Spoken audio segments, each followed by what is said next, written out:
Assalamualaikum warahmatullahi wabarakatuh. Bismillahirrahmanirrahim. Innal hamdalillah nahmaduhu wa nasta'inuhu wa nastaghfiruh wa na'udzu billahi min shururi anfusina wa sayyiati a'malina. May yahdihillahu fala mudilla lahu wa may yudlil fala hadiya lahu. أشهد أن لا إله إلا الله وحده لا شريك له وأشهد أن محمدا عبده ورسوله صلى الله عليه وعلى آله وسلم تسليما مزيدا. يا أيها الذين آمنوا اتقوا الله حق تقاته ولا تموتن إلا وأنتم مسلمون. يا أيها الناس اعبدوا ربكم الذي خلقكم من نفس واحدة وخلق منها زوجها وبث منهما رجالا كثيرا ونساء واتقوا الله الذي تساءلون به والأرحام إن الله كان عليكم رقيبا. يا أيها الذين آمنوا اتقوا الله وقولوا قولا سديدا يصلح لكم أعمالكم ويغفر لكم ذنوبكم ومن يطع الله ورسوله فقد فاز فوزا عظيما. أما بعد فإن أصدق الحديث كتاب الله وخير الهدي هدي محمد صلى الله عليه وآله وسلم وشر الأمور محدثاتها وكل محدثة بدعة وكل بدعة ضلالة وكل ضلالة في النار. معشر المسلمين والmuslimat rahimani wa rahimakumullah.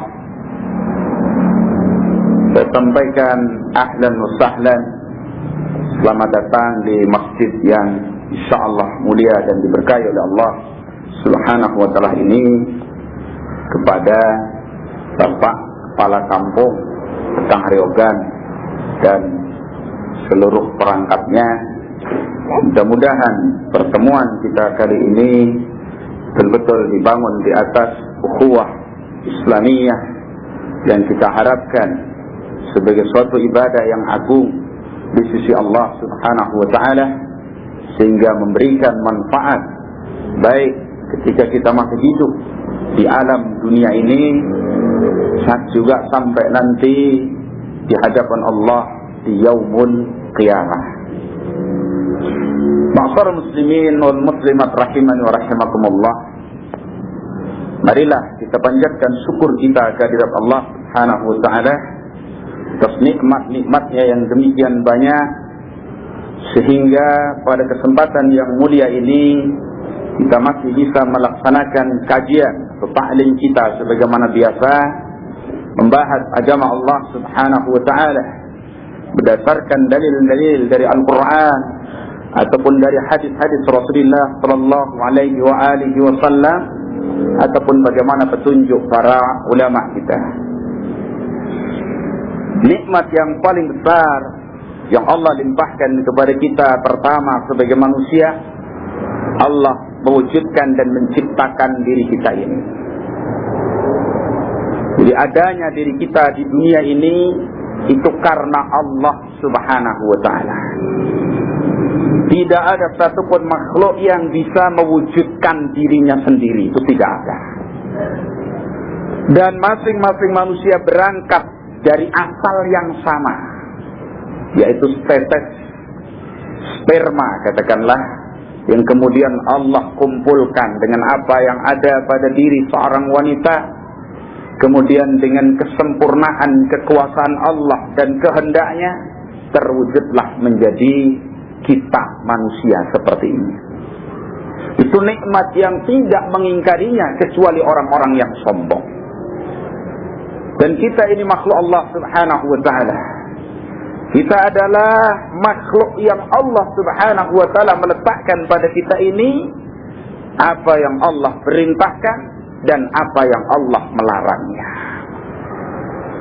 Karena itu andaikan Allah subhanahu wa ta'ala menghendaki kita ini menjadi wujud yang bermacam-macam, maka itu sangat mungkin bagi Allah subhanahu wa ta'ala.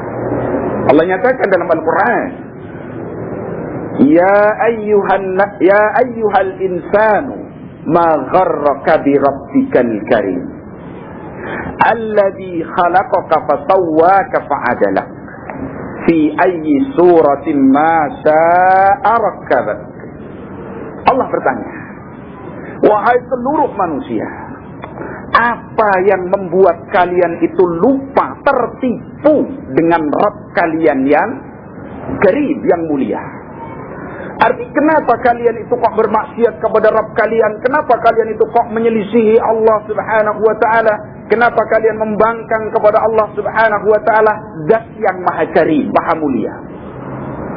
Kenapa dalam ayat ini Allah menggunakan namanya Al-Karim?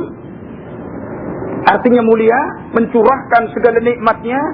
Itu menunjukkan tidak pantas seorang yang bersifat karim kemudian kita maksiati. Karena itu Allah menyatakan, Alladzi khalaqaka fasawwaka fa'adalak. Allah yang telah menciptakan dirimu, fasawwaka, lalu menjadikan kamu menjadi manusia yang sempurna, fa'adalak, dan seimbang. Seperti kita sekarang. Kita punya pikiran, kita punya mata, yang letaknya di situ dan seterusnya bagus. Laqad khalaqnal insana fi ahsani taqwim. Sungguh kami menciptakan manusia dalam sebaik-baik bentuk. Kemudian Allah menjelaskan, fi ayyi suratin ma syaa rakkabak. Pada bentuk kayak apapun yang Allah ingin menyusunnya, ingin menciptakannya. Dijelaskan oleh ahli tafsir seperti Imam Ibnu Katsir rahimahullah ta'ala di dalam kitabnya, andaikan Allah menghendaki manusia itu dibentuk seperti bentuk anjing, atau dibentuk seperti bentuk monyet, atau dibentuk seperti bentuk babi, katakanlah mungkin bagi Allah subhanahu wa ta'ala. Tapi Allah menciptakan manusia dalam sebaik-baik bentuk, sesempurna-sempurnanya makhluk Allah subhanahu wa ta'ala. Tapi kenapa bersama itu kok mereka masih banyak melakukan maksiat kepada Allah? Kan itu Allah tanyakan, ma gharraka bi rabbikal karim. Apa yang membuat kalian itu tertipu dari Rabb kalian yang maha mulia? Kan itu ikhwana fid din, muslimin wal muslimat rahimani wa rahimakumullah. Marilah, adanya kita di dunia ini nikmat Allah, kita syukuri. Jasad yang ada pada kita ini pemberian Allah subhanahu wa ta'ala. Mari bagaimana kita gunakan untuk mentaati Allah subhanahu wa ta'ala, berkhidmat, menolong agama Allah subhanahu wa ta'ala, berta'awun, bekerja sama bagaimana untuk mewujudkan ketaatan kepada Allah subhanahu wa ta'ala. Kemudian ikhwan fiddin, ma'asara muslimin rahimani wa rahimakumullah. Setelah itu, nikmat yang paling agung yang Allah berikan kepada kita, khususnya manusia di akhir zaman, yaitu pada masa Rasulullah Muhammad sallallahu alaihi wa alihi wasallam, adalah nikmat sempurnanya Islam dan diutusnya Rasulullah sallallahu alaihi wa alihi wasallam. Tidak ada kenikmatan yang lebih baik dari itu. Sampai Allah subhanahu wa ta'ala menyatakan, fa'amma binikmati rabbika fahaddits. Adapun terhadap nikmat Allah yang berupa kesempurnaan Islam, diutusnya Rasulullah SAW, fahaddits, ceritakan kepada semua orang. Sampaikan Islam ini, dakwahkan, ajarkan. Itu perintah Allah subhanahu wa ta'ala. Ma'asyiral ikhwah rahimani wa rahimakumullah. Kita kaum muslimin khususnya sama-sama mensepakati dengan kesepakatan yang tidak ada perselisihan di dalamnya sama sekali, bahwa Allah subhanahu wa ta'ala telah menurunkan syariat Islam kepada Rasulullah Muhammad sallallahu alaihi wa alihi wasallam sebagai satu syariat yang sempurna dari segala sisinya. Dan itu nikmat yang begitu besar. Allah menyatakan di dalam Al-Quran,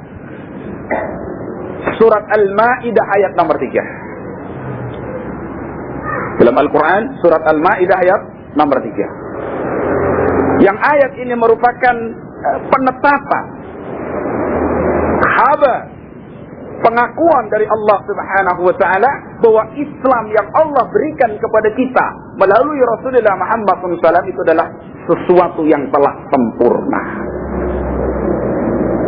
Allah nyatakan, al-yawma akmaltu lakum dinakum wa atmamtu alaikum ni'mati wa raditu lakumul islam madina. Perhatikan ayat ini, ma'asyiral muslimin. Insyaallah kita sudah menghafalnya. Al-yawma akmaltu lakum dinakum wa atmamtu alaikum ni'mati wa raditu lakumul islam madina. Pada hari ini, jadi maksud hari ini itu ketika Rasulullah SAW haji wajah. Haji Nabi SAW bertepatan hari itu hari Jumat. Sehingga dalam sejarah itu disebut Haji Akbar.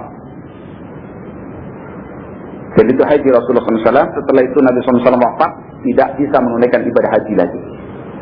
Pada saat itu turunlah surat Al-Ma'idah ayat nomor 3.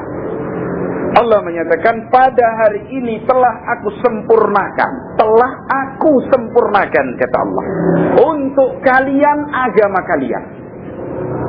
Di Islam menurut Allah telah sempurna. Pada hari ini telah aku sempurnakan untuk kalian agama kalian. Wa atmamtu alaikum ni'mati, dan aku telah cukupkan untuk kalian nikmatku, yaitu diutusnya Rasulullah SAW dan sempurnanya Islam. Wa raditu lakumul islam madina, dan aku, kata Allah, telah ridha Islam itu sebagai agama bagi kalian.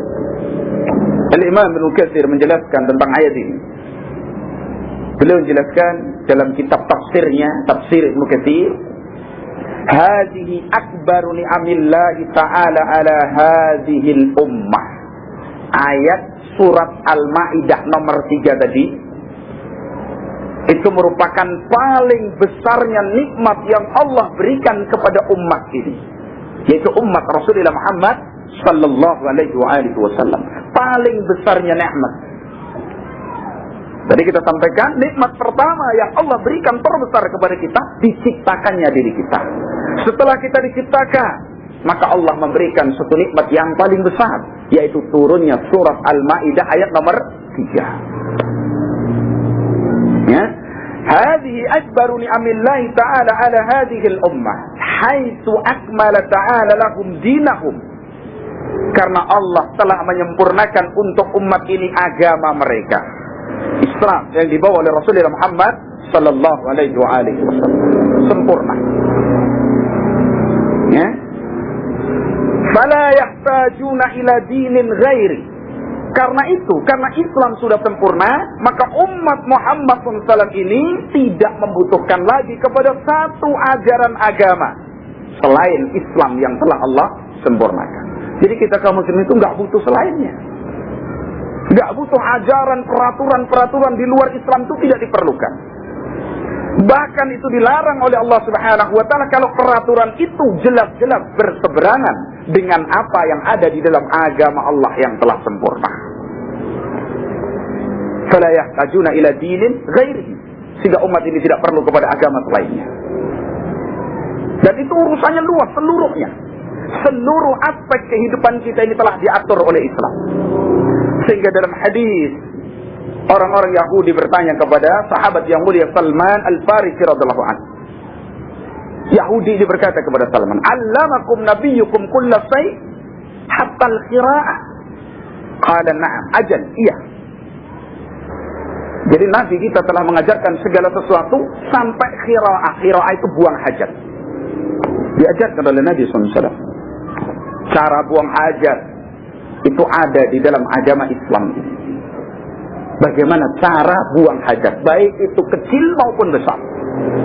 Bagaimana cara membersihkannya, menghadapnya kemana, duduk apa berdiri, diatur di dalam Islam. Hatta al-qira'ah, sempurna Islam. Dalam hadis riwayat Imam Tabrani dengan sanad yang sahih, Rasulullah SAW menyatakan, "Ma baqiya say'un yuqarribukum minal jannah wa yubaidukum minan nar illa waqad buyyina lakum." Tidak tersisa sesuatu apapun yang bisa mendekatkan kalian ke dalam surga dan akan menjauhkan kalian dari neraka kecuali telah diterangkan oleh Rasulullah kepada kalian. Jadi kita nggak butuh apa lagi. Sedang hidup kita di dunia ini tujuannya adalah masuk surga, selamat dari neraka. Sedang Nabi mengatakan apa saja yang bisa mendekatkan kalian ke surga, bisa membuat kalian dimasukkan oleh Allah ke dalam surga, dan apa saja yang bisa membuat kalian selamat dari neraka sudah dicontohkan, diterangkan oleh Rasulullah sallallahu alaihi wa alihi wasallam. Jadi sungguh aneh kita, katakanlah, seorang muslim yang punya agama, ajaran agama yang demikian sempurna, kok masih membutuhkan sesuatu di luar itu. Itu menunjukkan bahwa kita belum bisa menikmati, mensyukuri nikmat Allah tersebut. Kenapa? Karena kita belum bisa merasakan kesempurnaan Islam. Jadi kadang-kadang orang mau menikah masih butuh aturan-aturan di luar Islam. Ya kan? Orang katakanlah mau punya anak kadang masih butuh aturan-aturan di luar Islam. Orang mau hidup bermasyarakat kadang masih butuh aturan-aturan di luar Islam. Itu keliru. Apa yang maknanya kemudian Islam menyalahkan segala sesuatu yang tidak langsung diatur dalam Al-Quran? Tidak. Karena Islam membolehkan perkara-perkara yang sifatnya maslahah secara umum. Seperti misalkan kita ini berjalan di sebelah kiri, itu harus ditaati. Karena kalau kita nekat berjalan di sebelah kanan, kecelakaan yang terjadi musibah pada kita. Jadi Allah mengizinkan kepada pemimpin untuk membuat satu peraturan dalam rangka terlaksananya kebaikan bagi masyarakatnya selama tidak menabrak aturan-aturan Allah. Jadi seperti polisi mengatur, kata kalau lampu merah berhenti, kalau kuning hati-hati, kalau hijau silahkan jalan. Ini kalau kita tidak bertaati peraturan ini akan kacau keadaan masyarakat ini. Dan hukum tersebut tidak bertabrakan dengan hukum Allah subhanahu wa ta'ala. Seperti pernikahan. Katakanlah ada seorang laki-laki menikah dengan seorang perempuan secara syar'i sah secara agama sah. Kemudian pemerintah membuat peraturan harus dibikin surat. Kalau kita lihat masalahnya begitu banyak. Untuk membedakan mana yang sekedar kumpul kebo dan mana yang betul-betul nikah secara resmi. Bagus, taati, tidak ada masalah. Itu bukan berarti kita mengambil aturan di luar Islam. Karena Islam memang nggak adanya suatu masalah. Nah, baik. Jadi fala yahtajuna ila dinin ghairihi, maka manusia ini tidak butuh kepada satu agama selain Islam. Dan bagaimana kita mendidik diri kita ini supaya cukup dengan Islam. Ya. Wala ila nabiyyin ghairi nabiyyihim salawatullahi wa salamu alaihi. Dan kita ini tidak membutuhkan seorang nabi pun selain Rasulullah Muhammad sallallahu alaihi wa alihi wasallam. Cukup. Allah menyatakan laqad kana lakum fi Rasulillahi uswatun hasanah. Sungguh ada pada diri Rasulullah SAW bagi kalian itu apa? Suri tauladan yang baik.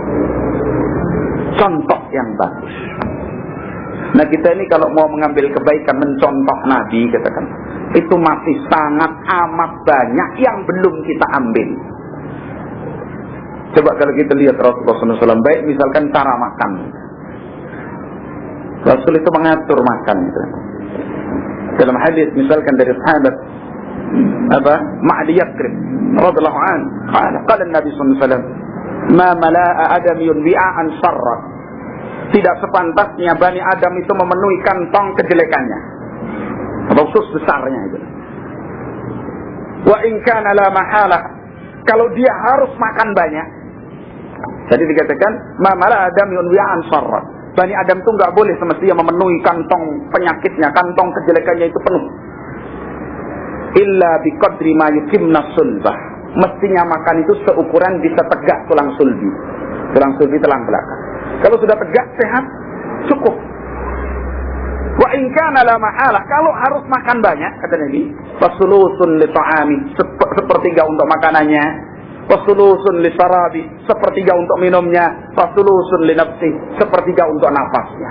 Nah ini kalau kita nggak berkutuah dengan Nabi SAW, kita desak satu daripada yang lain, tumbuh madarat. Bahkan kalau kita lihat hari ini, begitu macam banyak penyakit yang muncul, itu kasusnya cuma karena makan tidak benar. Jadi kaum muslimin sendiri dalam masalah harian dunia, itu belum merasakan bagaimana nikmatnya kesempurnaan Islam. Itu contoh duniawiyah. Ya. Kemudian dinyatakan walihada, karena ini, karena nikmat tadi, ya, ja'alahu Allah Ta'ala khatamal anbiya. Nah, Allah Subhanahu wa taala itu menjadikan Rasulullah Muhammad itu sebagai penutup para nabi. Penutup para nabi. Jadi gak ada lagi nabi setelah Rasulullah Muhammad SAW. Siapa saja yang mengaku jadi nabi setelah Rasul berarti dia orang kafir, sesat, pendusta. Seperti ada di Indonesia ini ajaran Ahmadiyah yang dari Inggris, kemudian dari Pakistan pindah ke Inggris, dibawa oleh Ahmad Mirza Ghulam. Nah, itu ajaran yang berbahaya karena pemimpinnya mengaku sebagai nabi setelah Rasulullah Muhammad sallallahu alaihi wasallam. Walhamdulillah di Indonesia sampai dilarang. Ya.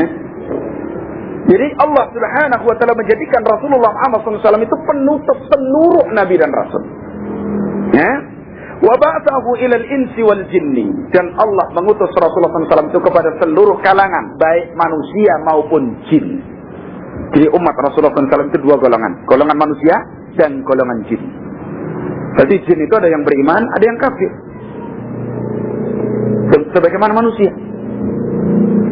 Itu semua umat Rasulullah sallallahu alaihi wasallam setelah diutusnya Rasulullah sallallahu alaihi wasallam. Ya. Fala halala illa ma ahallahu. Karena itu tidaklah sesuatu itu dikatakan halal kecuali apa yang dihukumi halal oleh Rasulullah sallallahu alaihi wasallam. Jadi jangan sampai kita ini menghalalkan sesuatu padahal tidak dihalalkan oleh Rasulullah sallallahu alaihi wasallam. Wala harama illa ma harramahu, dan tidak ada sesuatu keharaman kayak apapun kecuali yang diharamkan oleh Rasulullah sallallahu alaihi wasallam. Wala dina illa ma syara'ahu, dan tidak dikatakan sebagai agama kecuali kalau syariat melalui Rasulullah sallallahu alaihi wasallam. Masya Allah. Itu sifat agama sempurna. Karena itu ikhwan fiddin wa akhwat fillah rahimani wa rahimakumullah, kita harus memahami Islam sempurna itu seperti itu. Islam tidak butuh kepada tambahan, Islam tidak butuh kepada pengurangan, Islam tidak butuh kepada koreksi, Islam tidak butuh kepada ralat, tidak perlu.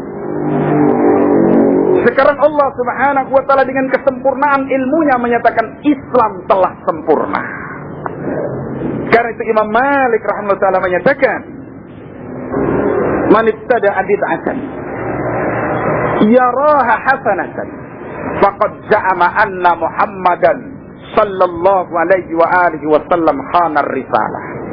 Imam Malik rahimahullah taala menyatakan, barang siapa yang membuat perkara-perkara yang baru dalam agama Allah, yang dia pandang sesuatu yang baru tadi sebagai satu kebaikan, berarti sama saja dia telah menuduh Muhammad mengkhianati risalah yang Allah bebankan untuk disampaikan. Dan itu mustahil. Li'anna Allah yaqul, karena Allah sudah menyatakan, berfirman, al-yawma akmaltu lakum dinakum wa atmamtu alaikum ni'mati wa raditu lakumul islam madinah. Maka Imam Malik menyatakan, wa ma lam yakun yawma idin dina la yakunul yawma dina. Apa saja yang pada saat surat Al-Maidah ayat 3 turun bukan termasuk agama, berarti hari ini pun bukan agama. Itu patokan masyarakat muslim. Ya. Apa saja yang pada saat surat Al-Maidah ayat 3 yang sudah dibacakan tadi turun, sesuatu tadi bukan bagian dari agama, maka sampai kapanpun tidak boleh dimasukkan sebagai agama. Karena mana sempurna itu seperti itu. Ya. Sesuatu yang sudah sempurna, kalau ditambah berarti keluar dari sifat sempurnanya. Kalau dikurangi berarti keluar dari sifat sempurnanya. Kalau dikoreksi berarti keluar dari sifat sempurnanya. Itu kita sama-sama pahami. Sesuatu yang sudah sempurna, kalau ditambah malah tidak sempurna. Misalkan baju itu sudah sempurna, kok ditambah sini lagi satu misalnya, itu berarti malah nggak sempurna. Karena sesuatu yang sempurna itu nggak butuh tambahan, nggak butuh apa? Pengurangan. Kok ditambah berarti mengeluarkan dari kesempurnaan. Ada satu misal yang sering saya sampaikan tentang kisah Abdullah ibn Abbas.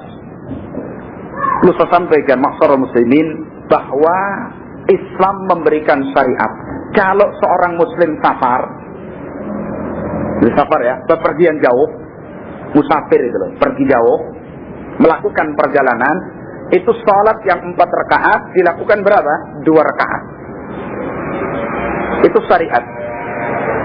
Berdasarkan hadis dari Ibunda Aisyah radhiyallahu anha, qala Nabi sallallahu alaihi wasallam, "Furidatis salatu rak'atani atau rak'ataini." Salat itu dulu difardukan 2 rakaat. Jadi Nabi pulang Isra Mi'raj, itu salat itu dulu baru 2 rakaat.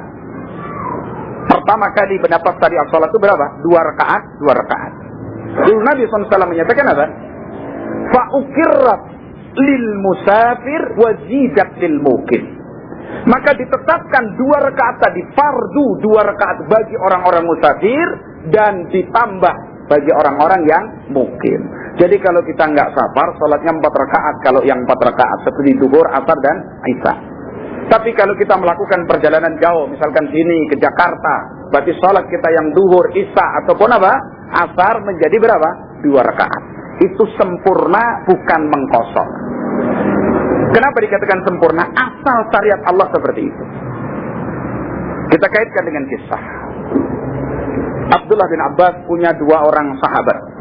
Abdullah bin Abbas radhiyallahu anhu itu seorang sahabat Nabi, anak paman Rasulullah sallallahu alaihi wasallam. 2 orang sahabat Abdullah bin Abbas ini safar, melakukan perjalanan jauh, musafir.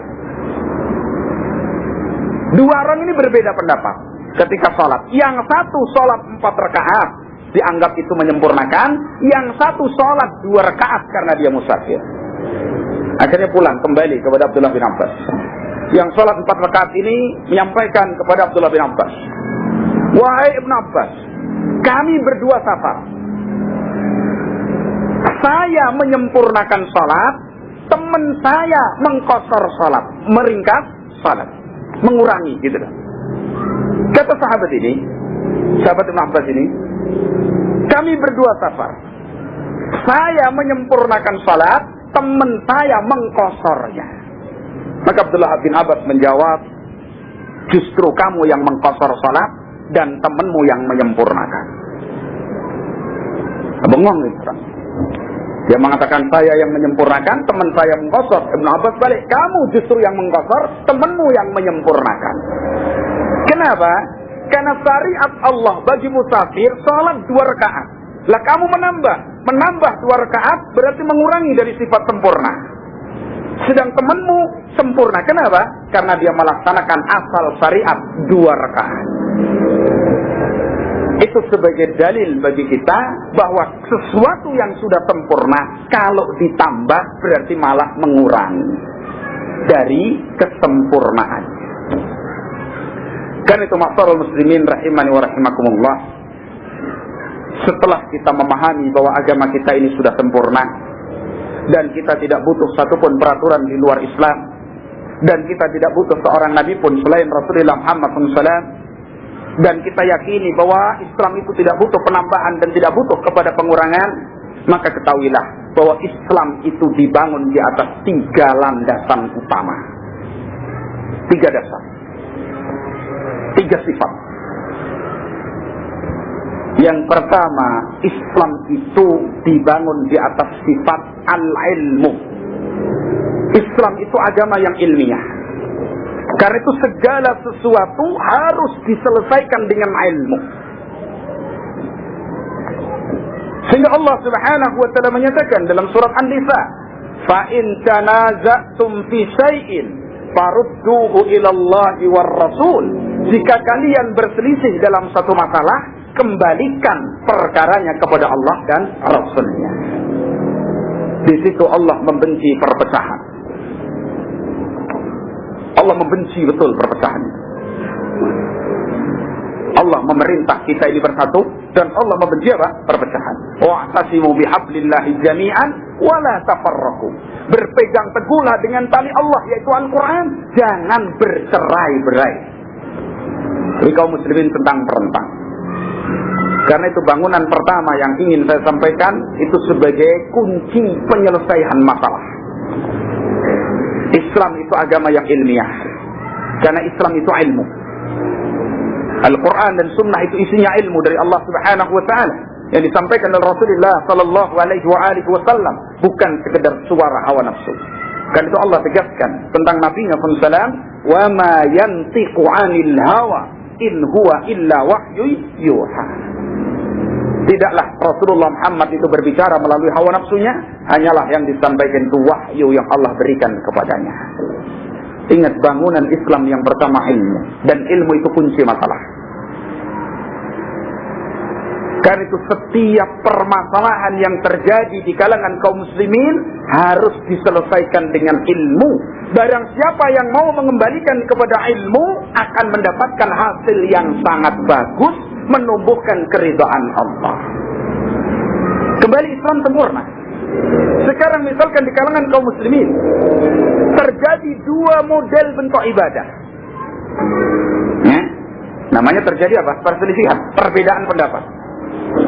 Perbedaan pendapat ini ada yang dibolehkan kita untuk toleran lapang dada, dan ada yang harus diambil satu dan dibuang selainnya. Perbedaan pendapat yang kita boleh berlapang dada itu apabila muncul perbedaan itu dari asalnya sana, yaitu dari para ulama kita yang memang beda dalam memahami dalil. Kita ingat Islam sudah sempurna. Misalkan perbedaan, seorang sujud, turun ke sujud, satu lututnya dulu, satu tangannya dulu.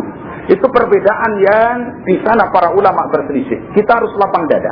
Yang lutut dulu tidak boleh mencaci yang tangan dulu, yang tangan dulu tidak boleh menyesatkan atau menyatakan sesat yang lutut dulu. Itu perbedaan yang sangat dimaklumi dalam Islam karena sifatnya masalah ijtihadiyah. Tapi Islam sempurna. Dan itu Nabi SAW mengatakan dalam masalah itu, idza hakama al-hakim fajtahada fa in akhta'a falahu ajrun wahid wa in asaba falahu ajran. Apabila seorang alim ulama berijtihad, kalau dia salah dapat satu pahala, tapi dianya salah. Kalau dia benar mendapatkan dua pahala. Ada satu perbedaan yang tidak boleh ditolerir di dalam Islam, yaitu yang ulama tidak pernah berbeda pendapat di dalamnya. Cuman pertengkaran di kalangan orang-orang seperti kita ini, itu harus diselesaikan dengan ilmu. Hatta perbedaan yang ditolerir itu harus selesai dengan ilmu. Bagaimana solusinya? Kata Allah, fa in tanaza'tum fi syai'in farudduhu ila Allah war Rasul. Sekarang misalkan muncul di tengah masyarakat kita, itu kadang-kadang yang terjadi malah mengedepankan pikiran sendiri tanpa mau merujuk kepada Al-Quran dan Sunnah. Ada sebagian kaum muslimin katakanlah melakukan amalan. Barangkali tiap malam Jumat dia baca surat Yasin. Yang satunya mengatakan itu amalan, tidak ada tuntunan dari Nabi SAW. Berarti itu adalah perkara yang baru di dalam agama. Sedang Islam sudah sempurna. Barangkali perselisih. Sedang kalau kita tengok ulama, nggak ada perselisihan itu. Ulama nggak ada perselisihan. Berarti selesaikan dengan ilmu. Kalau masing-masing kaum muslimin mau menghadap kepada ilmu, selesai. Dengan keyakinan bahwa Islam sudah sempurna. Andaikan amalan itu memang betul-betul termasuk agama Allah, berarti akan ada contohnya di dalam Islam. Dan itu kembali kepada kalimat Imam Malik. Apa saja yang pada saat sempurnanya Islam dinaskan oleh Allah termasuk agama, berarti itu agama. Yang bukan bagian dari agama, berarti bukan bagian dari agama. Maka adalah berkumpul dua orang muslim tadi yang berbeda, lalu diselesaikan dengan ilmu. Kalau ternyata memang betul amalan itu tidak ada di dalam tuntunan sunnah Nabi SAW, hendaklah yang mengamalkan itu segera berhenti. Karena biar dia memaksakan diri kayak apapun, berarti itu tidak ada tuntunannya dari Rasulullah Sallallahu Alaihi Wasallam. Begitu itu bukan sikap keras, tapi kembali kepada bangunan Islam bahwa Islam itu adalah ilmiah. Maka seorang yang beribadah kepada Allah harus ada buktinya. Nanti insya Allah saya sampaikan masalah itu. Berbeda pendapat, ini katakanlah memperingati Maulid Nabi, yang satu tidak, katakanlah. Bagaimana mengumpulkannya? Pertemukan dengan ilmu. Kalau hal itu memang ada dalam Al-Quran, ataupun ada dalam hadis, atau ada contohnya dari ulama kita, hatta imam yang 4, katakanlah Imam Abu Hamidah, Imam Malik, Imam Syafi'i, Imam Ahmad, ada contohnya, silakan. Tapi kalau memang tidak ada, katakanlah, lalu kemudian kita tetap nekat melakukannya, dengan alasan apa seperti itu?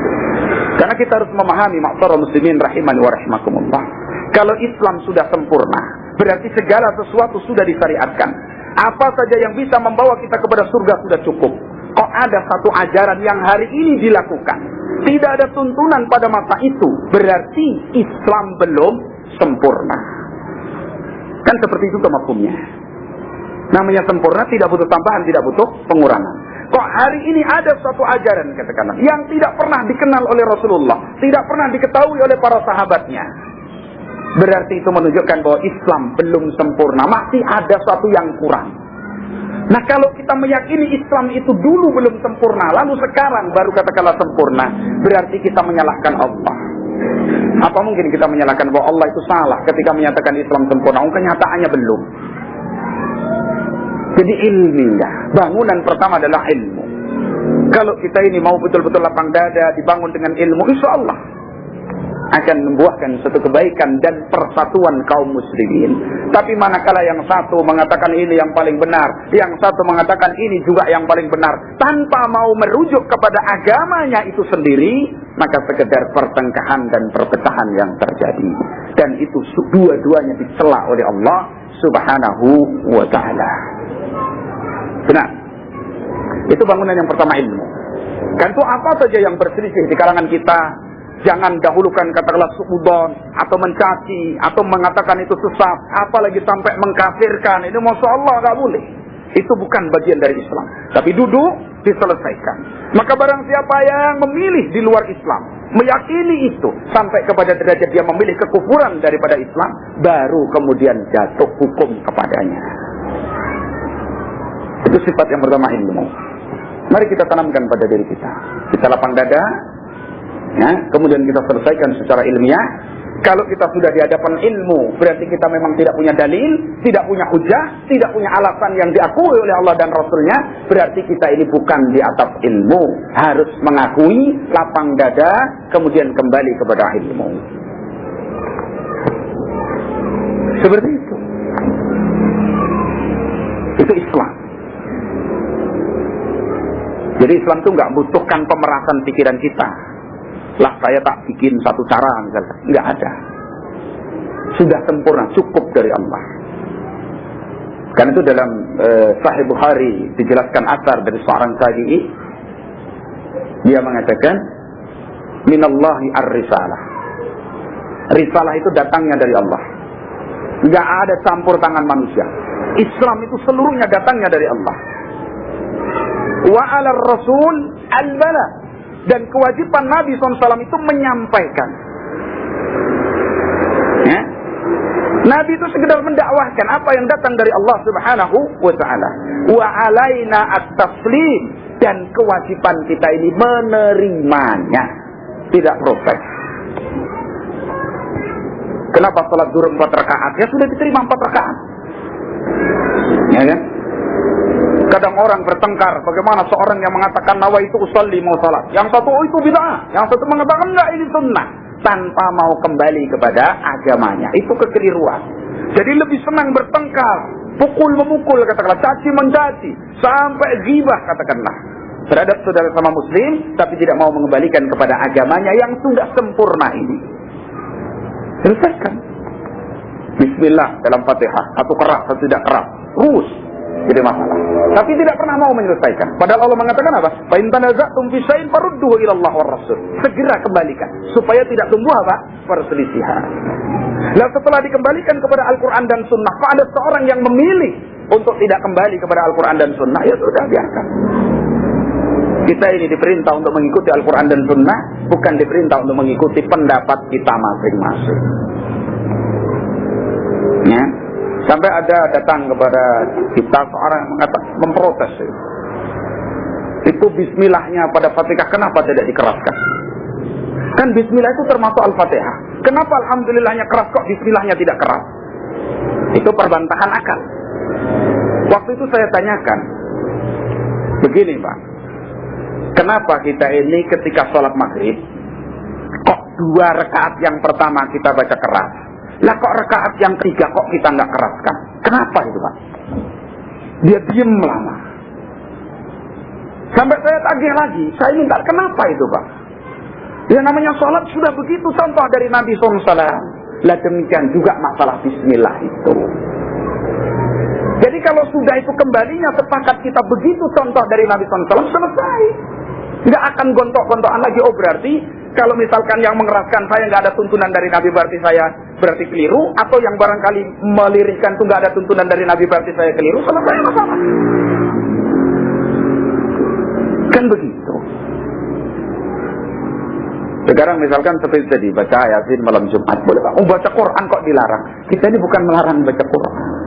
Ada enggak Nabi SAW dan para sahabat atau ulama yang 4 itu baca itu tiap malam Jumat? Ada apa enggak? Kalau itu tidak ada, lah kita ini mencontoh siapa? Kalau itu ada, ayo sampaikan kepada saudaranya, kita amalkan bersama-sama. Lah kalau tidak ada, kita mencontoh siapa? Kan selesai toh kalau kita ini mau lapang dada seperti itu.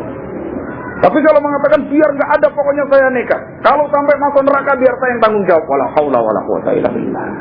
Itu jangan sampai seperti itu. Itu namanya menuruti kehendak kita. Agama itu dari Allah. Jadi ilmiah seperti itu. Yang kedua, Islam itu adil. Adil itu bukan berarti sama. Kalau adil itu sama, itu mazhabnya orang kafir. Dan kita tidak akan mungkin mau menerima kalau adil itu artinya sama. Ya? Jadi misalkan seorang ini jadi pimpinan seperti Pak Kepala Desa misalkan, itu harus disamakan dengan rakyatnya. Tentu nggak adil. Masing-masing punya hak. Orang tua nggak sama dengan anak, istri nggak sama dengan suami. Bagaimana adil menurut Islam? Adil menurut Islam itu memberikan hak kepada yang berhak, menempatkan satu pada tempatnya, mengumpulkan yang mestinya dikumpul, memisahkan yang mestinya dipisah. Itu adil. Oh ini orang alim, ilmunya Masya Allah, ulama kita, berikan haknya. Hak si alim itu tauqir. Kan itu Imam Ibn Hazm mengatakan apa? Fadlul alim la yujibu taqlidahu wa innama yujibu tauqirahu. Fadilah seorang alim itu tidak mengharuskan seorang taklid kepadanya, tapi sekedar dituntut supaya orang ini memuliakan ulamanya. Memuliakan ulama tidak harus taklid kepadanya. Jadi i'ta'u haqqin ila di haqqin itu adil. Memberikan seseorang sesuai haknya itu adil. Menempatkan satu pada tempatnya itu adil. Kan itu adil itu lawannya zalim. Nah zalim itu apa? Menempatkan satu tidak pada tempatnya.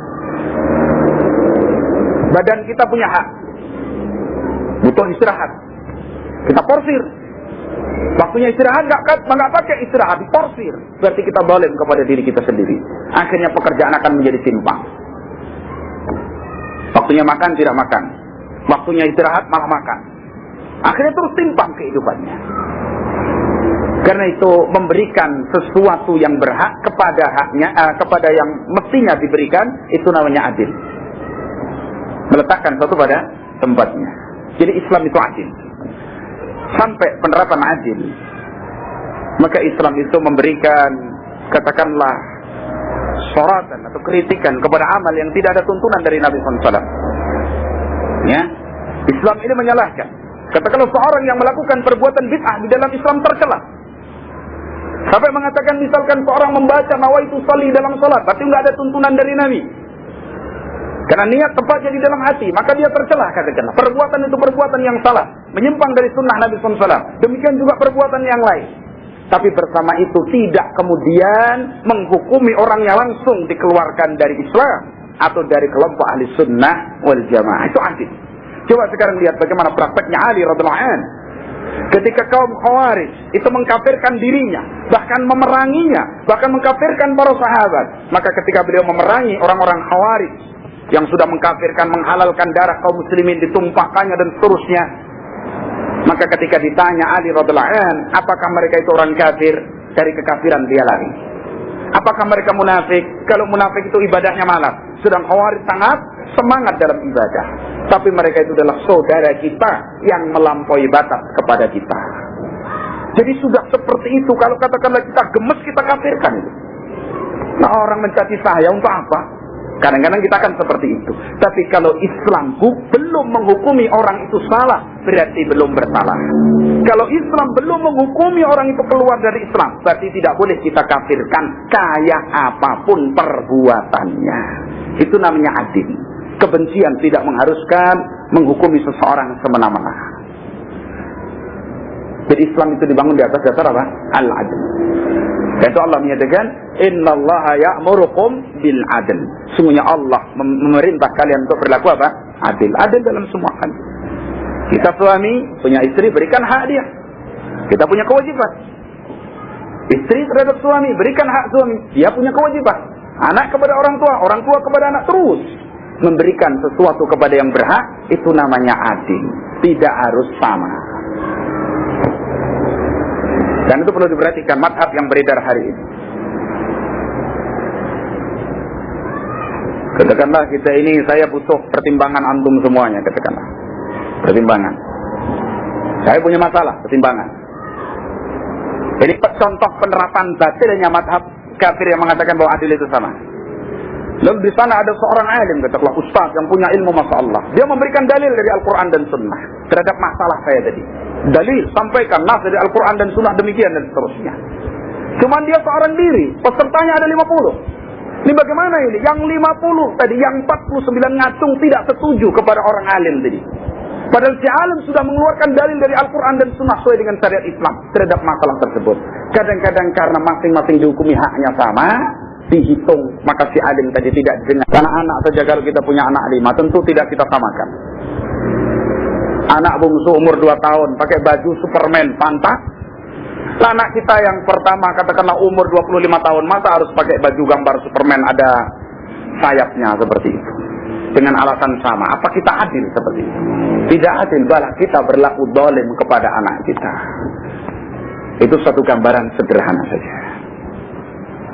Kemudian Islam ini dibangun di atas rahmah, kasih sayang. Itu Nabi SAW mengatakan, la yu'minu ahadukum hatta yuhibba li akhihi ma yuhibbu li nafsi. Tidak akan beriman salah seorang kalian dengan iman yang sempurna sehingga ia mencintai saudaranya sebagaimana apa yang dia cintai untuk dirinya sendiri. Sampai digambarkan oleh para ulama kita, misalkan kita ini sedang sholat fardu, sedang sholat. Lalu lewat di sebelah kita ini, atau dalam sholat itu kita mendengar kabar, tahu ada saudara kita sama muslim yang buta mau berjalan menuju kita, katakan. Sedang di situ ada lubang yang akan membahayakan dia, sedang dia buta tidak tahu. Yang andaikan kita melanjutkan sholat kita, lalu saudara kita tadi berjalan tidak tahu lubang, masuk ke dalam lubang, bisa mati. Maka wajib kita membatalkan sholat kita dalam rangka menolong saudara kita sama muslim. Kasih sayang, rahmah. Nah ini kalau saudara kita buta, paling kecemplung lubang tadi, paling maksimal mati jasadnya. Maka bagaimana lagi kalau kita melihat saudara kita ini akan mendapatkan ajaran yang menyesatkan dirinya, ya? Yang merusak agamanya, yang membuat dia goyah dalam imannya, tercebur kepada perkara-perkara yang menyelisihi tuntunan Nabi SAW. Kamu wajib bagi kita untuk segera mengambilnya dan menegurnya sebagai bukti kasih sayang kita kepadanya.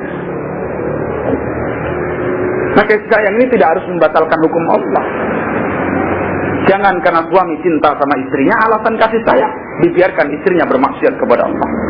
Jangan karena orang tua dengan alasan kasih sayang kepada anaknya dibiarkan dia bermaksiat kepada Allah tanpa ditegur. Jangan biarkan karena alasan kasihan dan kasih sayang tadi saudara kita terperosok kepada perbuatan-perbuatan yang menyimpang dari tuntunan sunnah Rasulullah sallallahu alaihi wasallam. Perhatikan ayat Allah Subhanahu wa taala dalam surat Nur ayat 2. Allah menyatakan az-zaniyatu waz-zani fajlidu kulla wahidin minhuma mi'ata jaldah. Ini kita bicara hukum Islam, asal muslim. Kata Allah SWT, penzina perempuan dan penzina laki-laki, kalau tertangkap dengan zinanya tadi, maka jilidlah, pukullah masing-masing dari keduanya 100 kali pukulan. Dalam Islam kan hukumnya seperti itu. Jadi kalau syariat Islam, penzina itu kalau masih bujang, katakanlah, itu dicambuk 100 kali. Lidu kulla wahidin minhuma mi'ata jaldah. Ini hukum Allah. Andaikan misalkan kita ini hidup di negara Islam misalkan, yang diterapkan syariat Islam, berarti hukum itu berjalan. Cuman sekarang nggak boleh loh kita main hakim sendiri. Kita lihat tangga kita zina, kita ambil cambuk 100 kali dengan alasan hukum Allah. Bukan, itu kezaliman, kriminal itu. Karena Islam itu memberikan apa? Adil tadi, memberikan hak kepada yang berhak. Satu hukum yang harus dilaksanakan dengan tegaknya pemimpin, berarti serahkan pada pemimpin. Satu hukum yang bisa dilaksanakan secara pribadi, seperti sholat, puasa, maka laksanakan. Seperti itu harus. Ketika kita ini merampas hak pemimpin kita berikan pada kita, maka kerusakan dan fitnah. Sebagaimana perbuatan orang-orang hari ini, ya, yang merobek keamanan kaum muslimin dengan mengatasnamakan jihad. Padahal itu adalah aksi kriminal, aksi teror. Kenapa? Itu pemimpin dikafirkannya, kemudian karena dihukumi kafir, halal memberontak dengan cara-cara yang seperti itu. Itu perbuatan ahli bidah, Islam berlepas diri darinya. Sama sekali Islam tidak pernah mengajarkan ajaran teror seperti itu. Kalau dikatakan jihad dalam Islam, jihad itu jelas. Syarat pertama jihad, adanya pemimpin. Bagaimana pemimpinnya dikafirkan lalu dia berjihad sendiri? Itu perbuatan orang-orang yang tidak memahami Islam secara benar, sekalipun itu di atas namakan Islam. Seperti marak di negeri kita hari ini, bahkan bukan hanya di negeri kita, dari orang-orang yang melakukan perbuatan-perbuatan semacam itu, lalu melemparkannya kepada Islam, akhirnya madarat menimpa kaum muslimin seluruhnya. Karena itu kita berdoa mudah-mudahan pemimpin kita diberi pahala yang besar oleh Allah Subhanahu wa taala dengan upaya mereka untuk mengamankan negerinya dari perbuatan orang-orang yang seperti itu, dan Islam berlepas diri dari perbuatan seperti itu. Kan itu bertentangan dengan sifat rahmah. Ya. Jadi apa yang saya sampaikan, keterangan hakikat hukum Islam. Allah menerangkan az-zaniyatu waz-zani fajlidu kulla wahidin minhuma mi'ata jaldah. Lalu Allah menyatakan apa? Wala ta'khudkum bihima ra'fatun fi dinillah. Jangan sampai membuat kalian itu merasa belas kasihan terhadap yang mau dihukum, akhirnya menggagalkan agama Allah. Maknanya apa? Namanya dipukul atau dirajam, itu kan nampaknya ngeri begitu ya. Padahal itu hukum Allah. Jangan sampai dengan alasan kasihan sama dia malah nggak kita hukum. Tapi justru kalau kita memang kasihan sama dia, terapkan hukum yang benar, sehingga dia mendapatkan kasih sayang dari Allah, terampuni dosanya. Seperti apakah kita dengan alasan mencintai anak lalu kita manjakan apa saja yang diminta diberi? Nggak pernah kita marahi? Tidak. Ketika anak itu naik pohon, katakanlah dalam usia yang belum bisa, katakanlah, tentu akan kita marahi. Kenapa? Kasih sayang kita kepadanya. Jangan sampai dengan karena kasih sayang itu dibiarkan anak naik terus, malah akhirnya jatuh madarat kepada anak tersebut. Itu maklum dalam diri kita. Jadi makna rahmah kasih sayang ini adalah rahmah yang tidak sampai boleh membatalkan hukum Allah. Jadi karena kalau kita melihat saudara kita dalam kesesatan, kesalahan, ajari, dakwah. Kok begitu dakwah dia tersinggung, sabar. Karena berdakwah, menyampaikan ilmu, menegur sesuatu yang sudah bertokol dalam hawa nafsunya, berbeda dengan memberi uang. Seorang itu kalau kita beri uang, Masya Allah, terima kasihnya nggak habis-habis sampai mati. Iya tak? Terima kasih. Bahkan nggak berani menyelisihinya. Sungkan karena jasa tadi. Tapi kalau seorang itu salah, ditegur dengan ilmu, bukan terima kasih yang kita terima. Caci-maki barangkali, bisik-bisik di belakang, fitnah dan seterusnya, sabar. Karena kita harus pakai patokan al-haqqu ala nafsi saqilah. Kebenaran itu bagi hawa nafsu berat. Rasulullah SAW itu bersabar, dicaci maki, digelari tukang sihir, pendusta, ya? Orang yang sudah gila karena menyampaikan kebenaran ke tengah umat, yang itu menyelisih kepada apa yang sudah ada pada hawa nafsunya. Itulah 3 sifat Islam atau bangunan Islam. Yang pertama ilmu, kemudian adil, kemudian rahmah. Ma'asyiral muslimin rahimani wa rahimakumullah, kita sudah pahami Islam sempurna. Dan Islam dibangun di atas 3 dasar. Adil, ilmu, adil dan rahmah. Kemudian kita manusia ini setelah diciptakan oleh Allah dan Allah menurunkan syariat yang demikian sempurna, tujuan Allah supaya kita beribadah kepadanya. Allah menyatakan, wa ma khalaqtul jinna wal insa illa liya'budun. Dan aku tidak menciptakan makhluk yang namanya jin dan manusia kecuali supaya mereka beribadah kepadaku, kata Allah. Berarti hikmah dan tujuan kita dicipta oleh Allah untuk apa? Ibadah.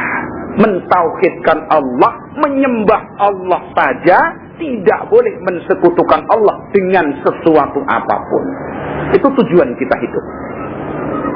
Kalau kita sudah tahu bahwa kita hidup itu untuk beribadah, maka ketahuilah, Islam sudah sempurna. Maka kita harus pahami satu patokan, bahwa suatu ibadah itu asalnya tidak boleh dikerjakan kecuali ada perintah dari Allah dan Rasulnya. Perhatikan patokan ini. Ini patokan yang disepakati oleh ulama. Para ulama kita sudah sepakat dengan patokan ini tadi. Karena Nabi SAW mengatakan, man amila amalan laisa alaihi amruna fahuwa raddun. Barang siapa mengamalkan amalan apapun yang dia sandarkan kepada agama ini, padahal amalan itu tidak ada tuntunannya dari kami, kata Nabi, maka amalan tadi tertolak. Dari hadis ini ulama kita membuat patokan, asalnya ibadah tidak boleh dikerjakan kecuali ada dalil. Dari sini nggak boleh kita mengatakan larangan. Orang adzan di kuburan waktu menguburkan jenazah, apa? Allah. Ada orang mengingkari, loh, adzan kok di kuburan misalkan. Itu jangan mengatakan, loh mana larangannya. Jangan. Dalam agama kita tidak perlu cari larangan. Karena kalau kita mau mencari dari Al-Quran, mana larangan orang sholat zuhur 8 rakaat? Ada apa nggak ada, guys? Allah tidak pernah melarang dan Rasulnya tidak pernah melarang kita ini sholat zuhur 8 rakaat. Tapi apa kemudian kita sholat zuhur 8 rakaat? Enggak. Saya ini dosanya banyak. Ingin supaya minta ampun kepada Allah lancar, diampuni. Kalau Nabi sholatnya 4, saya tak 8. Boleh apa nggak boleh kira-kira? Kita sepakat bahwa orang itu sudah kurang barangkali. Sholat zuhur kok 8 rakaat misalkan. Atau maghribnya biar mudah diampuni dosanya, tambah 4 jadi 7 misalkan. Boleh apa nggak boleh? Nggak boleh. Nah itu. Tapi kembali kepada patokan tadi. Kita ini diperintah ibadah oleh Allah. Sedang ibadah itu asalnya tidak boleh kita kerjakan kecuali ada perintah dari Al-Quran ataupun dari sunnah Rasulullah Sallallahu Alaihi Wasallam. Mana dalil masalah ini? Hadis tadi dalam riwayat Muslim dari Ibunda Aisyah, man amila amalan laisa alaihi amruna fahuwa raddun. Barang siapa mengamalkan suatu amalan enggak ada tuntunannya dari kami, berarti amalan itu ditolak. Jangan sampai ibadah kita ini sia-sia di hadapan Allah Subhanahu wa taala. Karena itu ibadah itu bukan sekedar untuk memuaskan hati, bukan sekedar untuk membuat mata ini bisa menangis, bukan sekedar untuk menyenangkan orang lain. Itu bukan ibadah. Ibadah itu adalah kita bagaimana bisa memenuhi tuntutan Allah Subhanahu wa ta'ala. Itu ibadah. Syukur kita kepada Allah. Ingat, asalnya ibadah tidak boleh dikerjakan kecuali ada dalil. Maka seorang yang mengamalkan satu amalan apapun bentuknya, dan seorang yang mengucapkan satu ucapan apapun ucapan itu tadi, atau meyakini satu keyakinan bentuknya kayak apapun, kalau itu disandarkan kepada Islam, wajib dibangun di atas bukti atau dalil. Kalau tidak, berarti amalannya, ucapannya dan keyakinannya salah. Karena Islam sudah sempurna. Asal ibadah tidak boleh dikerjakan kecuali ada dalil. Seperti tadi contohnya, seorang di kuburan azan. Kita ditegur, loh, ini azan itu ibadah. Azan kan ibadah, Pak. Azan itu sepakati ibadah. Nggak mungkin ada orang azan kok nggak ibadah. Ya. Nah kalau sudah kita yakini azan itu ibadah, berarti azan ini asalnya tidak boleh dikerjakan kecuali ada dalil. Dan ternyata kalau kita teliti dari Nabi, namanya azan itu untuk sholat, bukan untuk orang mati. Jangan tanya mana larangannya azan di kuburan. Ya nggak ada. Tapi kita katakan apa? Justru tidak ada dalilnya, berarti itu salah. Kenapa? Asalnya ibadah tidak boleh dilakukan kecuali ada dalil, ada contoh. Karena tidak ada contohnya berarti salah.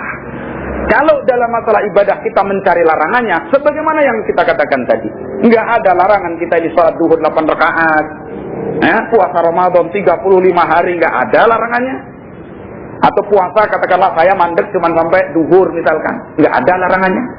Cuma adanya perintah kita disuruh puasa dari terbit fajar sampai terbenam matahari. Nanti kembali kepada kaidah tadi. Asal ibadah tidak boleh kita kerjakan kecuali ada apa? Tuntunannya. Karena itu ma'asyiral muslimin rahimani wa rahimakumullah. Keterangan saya di awal tentang kesempurnaan Islam dan 3 dasar bangunan Islam, lalu kita tambah dengan patokan, rumus katakanlah, patokan yang harus kita berpijak di atasnya, bahwa ibadah kayak apapun tidak boleh dikerjakan kecuali ada tuntunan dari Nabi SAW.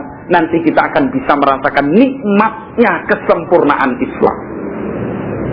Karena manakala kita akan berpikir untuk melakukan ibadah, kita akan mencari dulu contoh. Ada nggak contohnya dari Nabi? Kalau nggak ada, berhenti nggak jadi. Islam sudah sempurna. Kalau saya tetap kerjakan, berarti saya seolah-olah menghukum Islam belum bersempurna, kecuali dengan apa yang saya mau kerjakan. Nah, ini patokan yang harus kita pahami.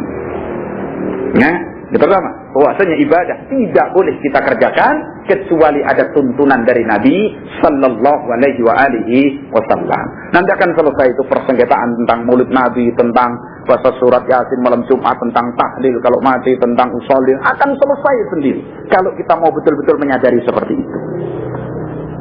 Ya, jadi kalau ulama kita nggak berselisih, kita tidak usah berselisih.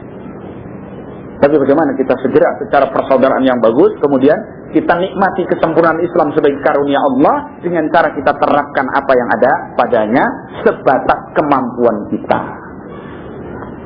Ya, karena beribadah kayak apapun kalau tidak ada tuntunan dari Nabi SAW, berarti kita ini telah melanggar maksud dan tujuan Allah Subhanahu Wa Taala memerintah kita untuk beribadah kepadanya. Yang kedua, ma'asyiral muslimin rahimani wa rahimakumullah, berkaitan dengan patokan yang sudah diterangkan, dan ini maklum bagi antum semuanya, bahwa ibadah itu tidak akan diterima oleh Allah sebagai ibadah kecuali kalau ada 2 syaratnya. Ini yang masyhur di kalangan ulama, syarat diterimanya amal.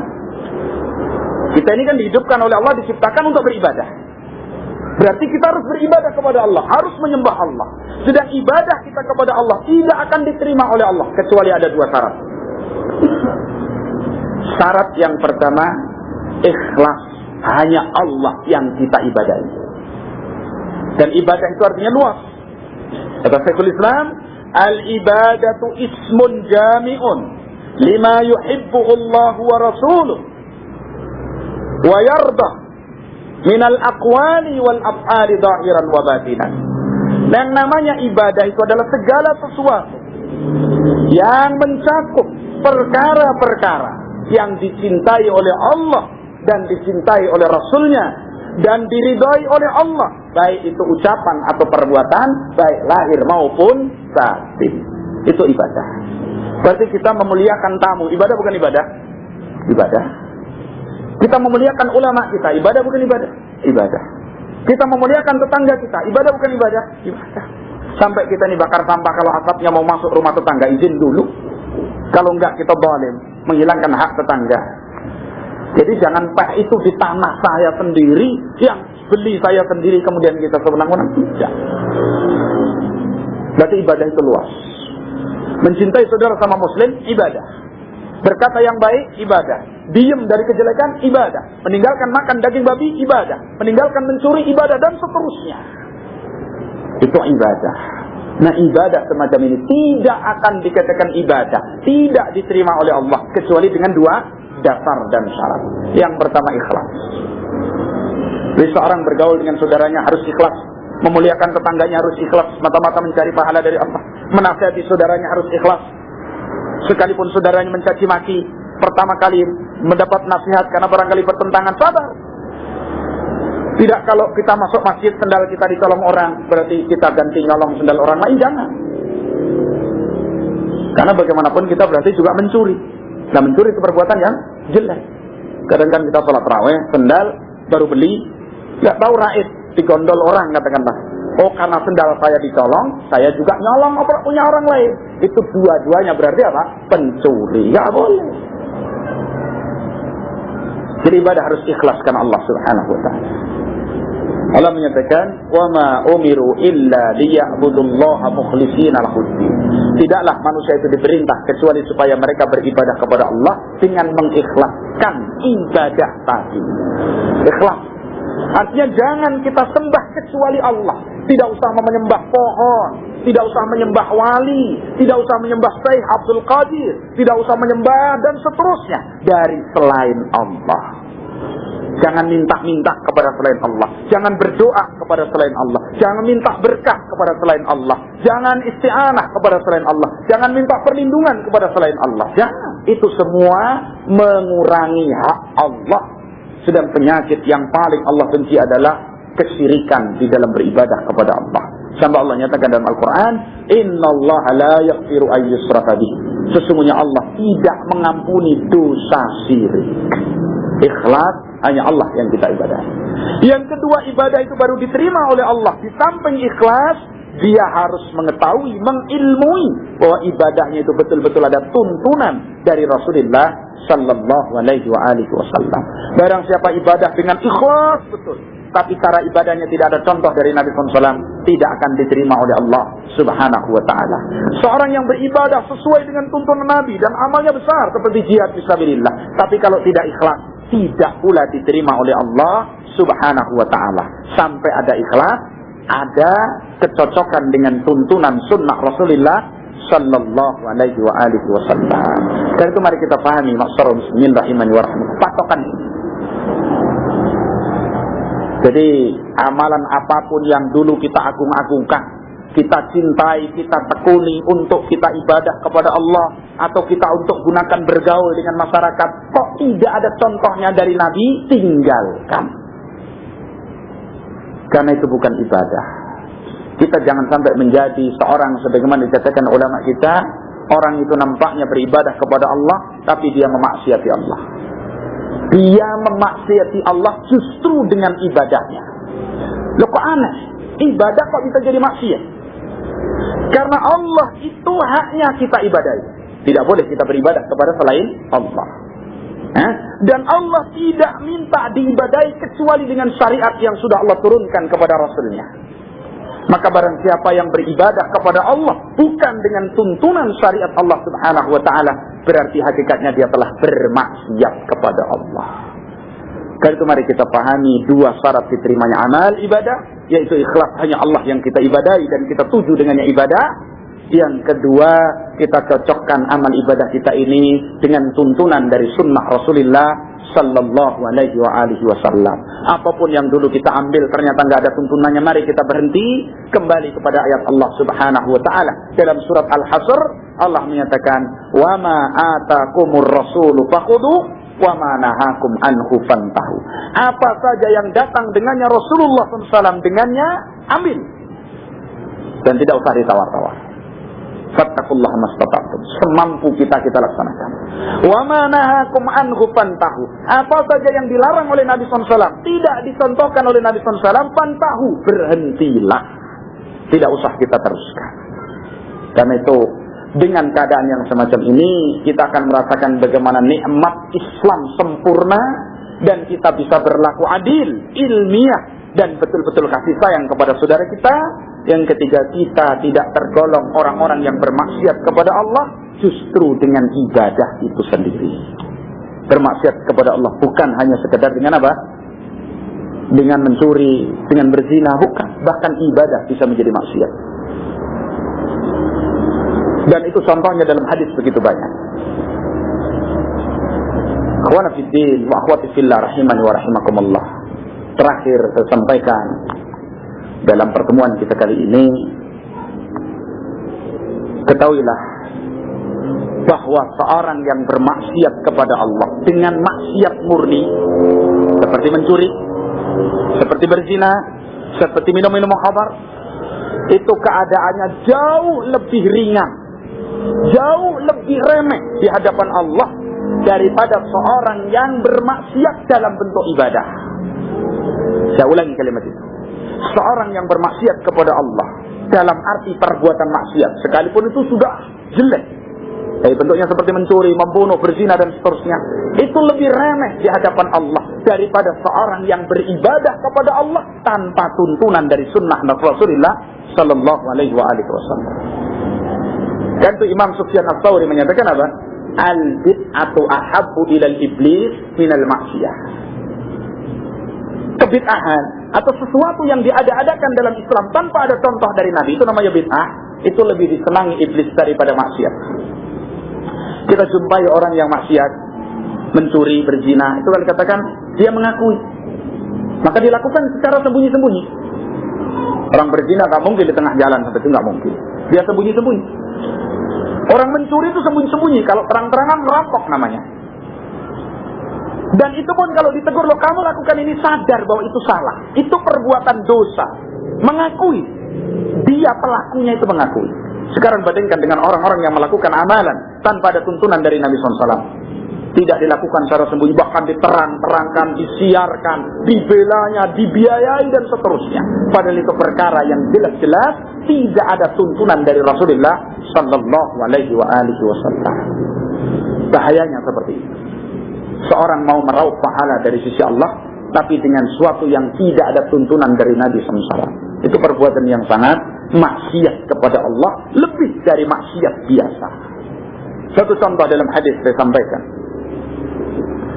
Ada seorang pada masa Nabi, namanya Abdullah. Namanya Abdullah, ya. Abdullah ini sering ditangkap karena kasus minum khamr. Nah, suatu saat dia minum khamr, ketangkep, dihadapkan kepada Nabi, dihukum. Hukuman peminum khamr itu dicambuk, dipukul gitu. Maka dikumpulkan sahabat, datangkan Abdullah ini tadi, dipukuli. Ada yang pukul pakai sendal, ada yang macam-macam pukul, pokoknya hukuman dipukul. Di tengah pemukulan ini ada sahabat yang mencaci orang ini. Alangkah jeleknya kamu, seringnya kamu dihadapkan kepada Nabi karena perbuatan maksiat, dicaci seperti itu. Maka Nabi SAW mengatakan, la tal'anu, jangan kamu caci dia. Fa innahu yuhibbullaha wa rasulah. Karena orang ini betul-betul mencintai Allah dan Rasulnya. Masyarakat muslimin, dia melakukan maksiat minum khamr. Bersama itu Nabi masih bisa mengatakan bahwa dia mencintai Allah dan Rasulnya. Berarti maksiat itu ringan, bahkan bisa jadi tidak sampai menggagalkan cinta dia kepada Allah dan Rasulnya. Itu pertama, maksiat. Nabi SAW masih mengatakan kepada pelakunya yang dihukum tadi, hukuman dia secara Islam. Tapi Nabi mengatakan, fa innahu yuhibbullah rasulah. Dia itu betul-betul mencintai Allah dan Rasulnya. Perbuatannya apa? Maksiat. Tapi masih ada cinta kepada Allah dan Rasulnya. Kemudian datang seorang ahli ibadah, sujud sampai keningnya ini cekung, sininya ngapal, ngerti ngapalnya apa? Tebel itu karena sujud. Ya, nampak zuhud sekali dalam urusan itu. Pokoknya masya Allah ibadahnya. Quran hafal, dibacanya. Datang ketika Nabi SAW membagi ghanimah, rampasan perang. Lalu dia mengatakan, karena menurut dia pembagian Rasulullah SAW itu tidak adil. Lalu dia mengatakan, adil ya Muhammad, adillah. Maka Nabi SAW marah. Kalau aku tidak dikatakan berbuat adil, siapa lagi yang mau adil di dunia ini? Maka ada seorang sahabat yang mengatakan, ya Rasulullah, biar aku bunuh orang ini. Kata Nabi, jangan. Barangkali dia masih salat. Lalu Nabi SAW mengatakan, akan keluar dari keturunan orang ini, ya, keturunan orang yang ahli ibadah ini tadi, qaumun tahkiruna salatakum ma'a salatihim wa qiyamakum ma'a qiyamihim. Yang kalian para sahabat merasa kecil bacaan Quran kalian dibanding mereka, salat kalian dibanding salat mereka, puasa kalian dibanding puasa mereka. Tapi apa? Yaqra'una al-Quran la yujawizu hanajirahum. Mereka itu kaum yang membaca Quran tapi tidak sampai kerongkongannya. Yamruquna minad din kama yamruqus sahmu minar ramiyah. Mereka adalah kaum yang keluar dari Islam, dari agama ini sebagaimana melesatnya anak panah dari busurnya. Ahli ibadah, yang sampai teguh, sampai nampak sekali pengaruh ibadahnya, taat betul kepada Allah. Bersama itu dihukumi Nabi SAW keluar dari agama sebagaimana keluarnya anak panah dari busurnya.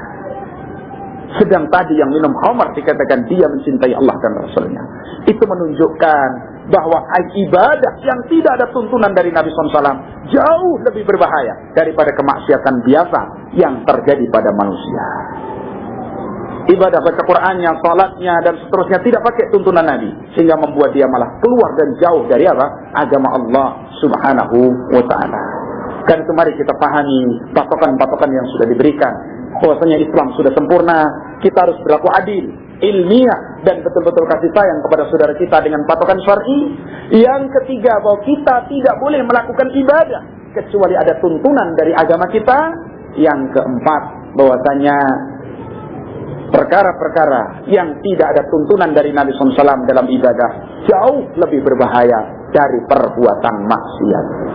Karena kalau orang maksiat masih mungkin diberi taubat oleh Allah Subhanahu wa ta'ala, karena dia menyadari kesalahannya.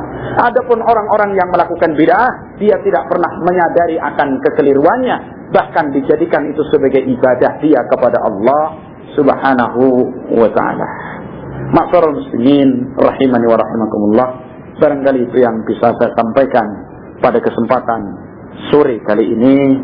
Mudah-mudahan apa yang saya sampaikan betul-betul memberikan manfaat kepada kita, menumbuhkan kesadaran dan membangkitkan kesemangatan bagi kita untuk semakin kita ini mengenal agama kita yang memang indah dan sempurna tadi. Lalu dengan itu kita mau menekan hawa nafsu kita dengan sekuat tenaga supaya mau tunduk patuh kepada syariat Allah Subhanahu wa ta'ala, menyelesaikan segala permasalahan dengan hukum atau ketentuan yang sudah diberikan oleh sunnah Rasulullah SAW. Berhenti dari apa yang kita diperintahkan berhenti, kita tetap berdiri kokoh di atas apa yang ada di atasnya Rasulullah Sallallahu Alaihi Wasallam dan para sahabatnya. Demikian, wallahu a'lam bishawab. Wa akhiru da'wan alhamdulillahirabbil alamin. Assalamualaikum warahmatullahi wabarakatuh. Kemudian ada pertanyaan, Ustaz, mohon dijelaskan hukumnya orang yang telah mengerti bahwa itu penghulu dan P3 MPR di kampung saya ini banyak mengerjakan perbuatan bid'ah. Melakukan penghulu itu sendiri penegak kebid'ahan, seperti memimpin tahlilan kematian, membaca tahlil di atas kubur. Itu ahli sunnah mengatakan bid'ah dan dia mengerti dengan jelas. Seorang itu kadang-kadang belum sampai kepadanya ilmu, jadi perlu disampaikan. Tapi kita tetap mengingkari bahwa amal yang keliru adalah keliru. Amal yang tidak ada tuntunan Nabi, keliru tetap keliru. Adapun orangnya barangkali belum sampai kepadanya ilmu, butuh kepada dakwah ilallah. Ya, bahwa kembali kepada kaidah yang sudah diterangkan, seperti misalkan tahlilan atau apa tadi, membacakan tahlil atas kubur dan seterusnya, kembalikan kepada agama kita. Apakah itu pernah dikerjakan oleh Rasul dan para sahabatnya apa tidak? Kalau tidak, berarti kita harus berhenti. Kalau ada, mari kita kerjakan bersama-sama. Seperti itu. Bukan berarti kita melarang seorang untuk membaca tahlil, karena tahlil itu bagus, kalimat la ilaha illallah. Tapi cara mengerjakan ibadah itu pun harus ada tuntunan dari Nabi Sallallahu Alaihi Wasallam. Seperti azan tadi ibadah. Tapi kalau azan ditempatkan bukan pada tempatnya, berarti kita telah membuat satu contoh syariat sendiri tanpa tuntunan dari sunnah Rasulullah Sallallahu Alaihi Wasallam. Nah, kemudian bagaimana cara kita mensyukuri nikmat di atas nikmat di atasnya Rasulullah SAW? Mohon penjelasan. Maksudnya ini nikmat atau diutusnya. Bagaimana kita mensyukuri nikmat diutusnya Rasulullah SAW? Kita mensyukuri nikmat diutusnya Nabi SAW kembali kepada ayat Allah. Laqad kana lakum fi Rasulillahi uswatun hasanah. Rasul itu suri teladan yang paling bagus. Kita harus mencontoh Nabi dalam semua perkara semaksimal kemampuan kita. Yang paling agung dalam masalah iman dan akidahnya. Kemudian bagaimana cara ibadah Nabi. Kemudian bagaimana cara kehidupan harian Rasulullah SAW. Sampai kepada perkara-perkara yang mungkin kita mencontohnya. Dalam arti itu perbuatan syariat Nabi SAW boleh. dan harus kita mencontohnya. Adapun kalau perkara itu katakanlah adat kebiasaan Nabi, maka kita mencontohnya baik, tapi andaikan tidak, maka tidak mengapa. Seperti misalkan berjalannya Nabi. Ya namanya jalan orang berbeda-beda. Nabi jalannya seperti itu, kita mau mencontoh barangkali tidak bisa. Berarti itu bukan bagian dari syariat Rasulullah SAW. Tapi untuk mengatakan ini syariat dan bukan syariat, harus kembali kepada apa yang datang dengannya Rasulullah Sallallahu Alaihi Wasallam. Nah, bolehkah kita mengambil maslahah dari perbedaan tersebut? Apakah boleh kita tolerir atau dilaksanakan? Selama perbedaan itu memang betul-betul perbedaan yang pertama, yang para ulama berselisih di atasnya, maka kita harus lapang dada. Seperti masalah katakanlah kita tasawuf satu telunjuknya digerak-gerakkan, satu tidak. Berarti itu ikhtilaf. Dan ulama berselisih. Berarti itu perkara yang boleh ditoleran. Adapun perkara yang ulama tidak berselisih, cuman antar kita saja yang berselisih, berarti itu bukan masalah khilafiyah. Seperti saya contohkan yang menjamur di masyarakat, katakanlah kalau ada orang kematian ditahlil atau dibacakan surat Yasin, itu imam yang 4 nggak pernah ada seperti itu. Berarti tidak ada ulama berselisih. Berarti yang berselisih cuma kita. Berarti itu tidak disebut masalah khilafiyah di dalam Islam. Karena tidak setiap perbedaan pendapat di kalangan kita ini disebut khilafiyah di dalam Islam. Tinggal siapa yang berselisih. Lah kalau kita dengan saudara kita yang sama-sama nggak punya ilmu, tidak seperti ulama lalu berselisih, itu berarti pertengkaran antar kita. Karena sama-sama nggak pahamnya. Maka hilangkan itu, kembali kepada sunnah Rasulullah SAW. Kita tidak boleh tolerir dan mengerjakan ibadah yang tidak ada contohnya dari Rasulullah Sallallahu Alaihi Wasallam. Nah, bagaimana itu kan sudah menjadi tradisi dan menjamur di masyarakat. Apa yang banyak di masyarakat tidak harus menjadi ukuran benar. Ukuran benar itu tidak harus banyak. Allah menyatakan dalam Al-Quran apa? Wa in tuti aktsara man fil ardi yudilluka an sabilillah. Jika kalian mentaati kebanyakan manusia di muka bumi ini, maka mereka akan menyesatkanmu dari jalan Allah.